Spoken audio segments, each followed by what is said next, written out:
Hey guys, how you going? This is BillyEatWorld, and today we're going to compare the AR160 to the AUG A3. Now, normally in this kind of video, I compare two guns that are very similar, but are more or less equally effective.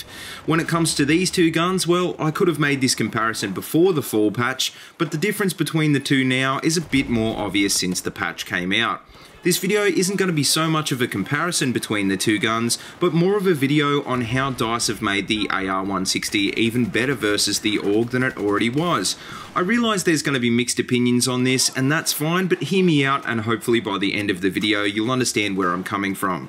But anyway, taking a look at the stats of both of these guns, you can see that they both have the same rate of fire and the same standard damage model.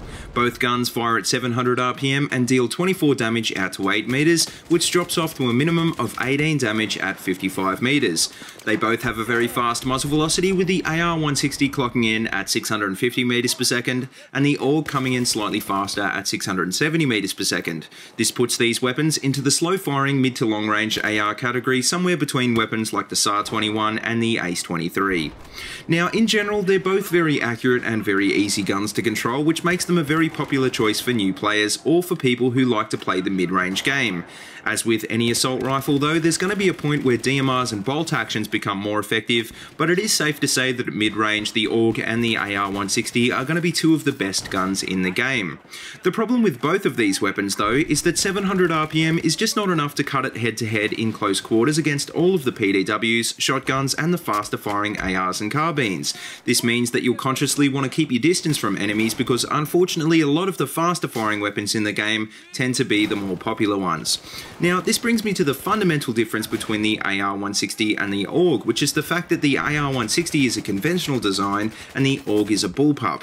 This is important because conventional designs generally have a better base accuracy and faster reload at the expense of moving and hipfire accuracy, whereas a bullpup has a better moving and hipfire accuracy at the expense of base accuracy and reload time.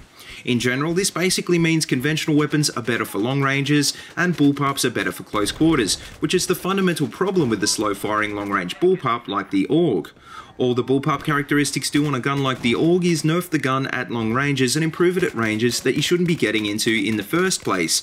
I'm sure some people could argue that the mobility of the AUG pulls you out of tricky situations from time to time, but the kills you'll pick up in these situations will never really outweigh the kills that you'll miss at long range.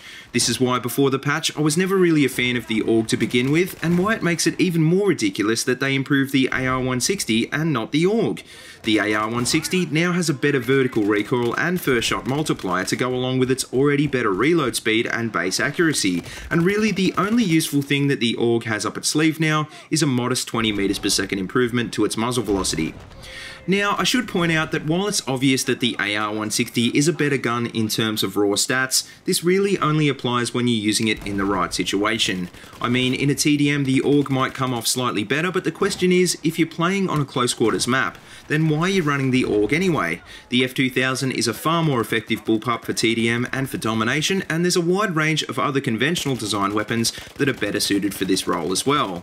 If you're using the AUG because you just like the AUG though, well, chances are stats probably don't matter to you anyway, so I guess in that case, if it works for you, then who am I to convince you otherwise? But anyway, to finish up this video, in a purely mid to long range role, both the AUG A3 and the AR160 are very similar, but it's honestly a no contest in favour of the AR160, especially now since the patch. This is kind of sad because the AUG is such an iconic weapon design, and it sucks that there isn't really a reason to use this gun competitively now. It's obvious that DICE have tried to fix imbalanced weapons like the Gold, the CS LR4 and the Deagle, but it's a shame that guns like the AUG and the SV98 are still being overlooked. If anyone from DICE does happen to be watching this video, please do us all a favour and fix the AUG because it's such a great gun and it doesn't deserve to be second best to anything, least of all the AR160. But anyway, let me know what you think of the AUG and the AR160 now, and if you think that DICE have gone a bit too far with improvements to the AR160, make sure that you hit that like button. If you disagree with me, that's cool too, but just let me know why in the comment section below, because I'd love to hear from you as well. As always, if you like what you see, please remember to like, comment and subscribe, and if you haven't already, please check out all my other Battlefield 4 videos. I've got them all linked in a playlist in the description below. But until next time, see you later and have a good one.